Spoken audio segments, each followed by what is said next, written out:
ಲಾ ಮಚ್ಚ, ಹಾ ಬೋರ್ ಹೊಡಿತಿದೆ, ಯಾವ್ದಾರ ಒಂದ್ ಸ್ಟೋರಿ ಹೇಳ. ಸ್ಟೋರಿನಾ? ಕೇಳಿಸ್ಕೊ. ಒಂದೂರಲ್ಲಿ ಒಬ್ಬ ರಾಜ ಇದ್ನಂತೆ. ಅವ್ನ್ ಬೀಜ ಇರಿಸ್ಕೊಂಡ್ ಸತ್ತೋದ್ದಂತೆ. ತುಕ್ಕಲಿ ಸ್ಟೋರಿ ಅಲ್ಲ, ಯಾವ್ದಾರು ಡಿಫ್ರೆಂಟ್ ಆಗಿರೋದು ಹೇಳು ಯಾವ್ದಾರು.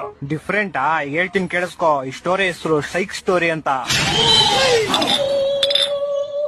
ಒಂದೂರಲ್ಲಿ ಒಬ್ಬ ಮೂಗ ಮಾಡಿ ಒಬ್ಳು ಕಿವಿಡಿ ತುಂಬಾ ಒಬ್ರನ್ನೊಬ್ರನ್ನ ಪ್ರೀತಿಸ್ತಾ ಇರ್ತಾರೆ.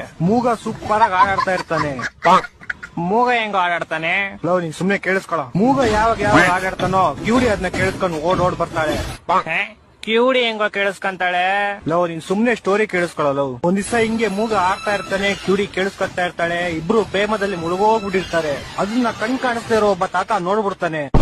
ನೋಡಿ ಓಡೋಗಿ ಹುಡುಗಿಯವರ ಅಪ್ಪಂಗ್ ವಿಷಯ ಹೇಳ್ತಾನೆ. ಪಾಪ ಆಕ್ಸಿಡೆಂಟ್ ಇಂದ 2 ಕಾಲು ಕಳ್ಕೊಂಡಿರೋ ಹುಡುಗಿಯವರಪ್ಪ ವೀಲ್ ಚೇರ್ ಇಂದ ಎದ್ದು ಸೈಕಲ್ ತಗೊಂಡು ಗಾಡಿ ಕಿಕ್ ಹೊಡ್ದು ಕುದುರೆ ಮೇಲೆ ಟುಡುಕ್ ಅಂತ ಅವ್ರಿರೋ ಪ್ಲೇಸ್ ಬರ್ತಾನೆ. ಅವ್ರಿಬ್ರು ಒಟ್ಟಿಗೆ ಇರೋದ್ ನೋಡಿ ಕೋಪದಿಂದ ಚಾಕು ತೆಗೆದು ಡಿಶ್ನಾ ಅಂತ ಶೂಟ್ ಮಾಡ್ತಾನೆ. ಆಗ ಬಿಲ್ಲು ಬಾಣ ಹೋಗ್ಬಿಟ್ಟು ಹುಡುಗನ್ ಎದೆಗ್ ಬಿದ್ಬಿಡುತ್ತೆ. ಹುಡುಗಿ ಸತ್ತೋಯ್ತಾಳೆ. ಸ್ವಲ್ಪ ಕರುಣೆ ಇರ್ಲಿ. ಇದೆ ಕೈ ಮುಗಿದು ಬೇಡ್ತೀನಿ, ಕರುಣೆ ಇರ್ಲಿ. ಪ್ರೀತಿ ಇದೆ, ಈ ತರ ಪ್ರೀತಿ ಇದೆ.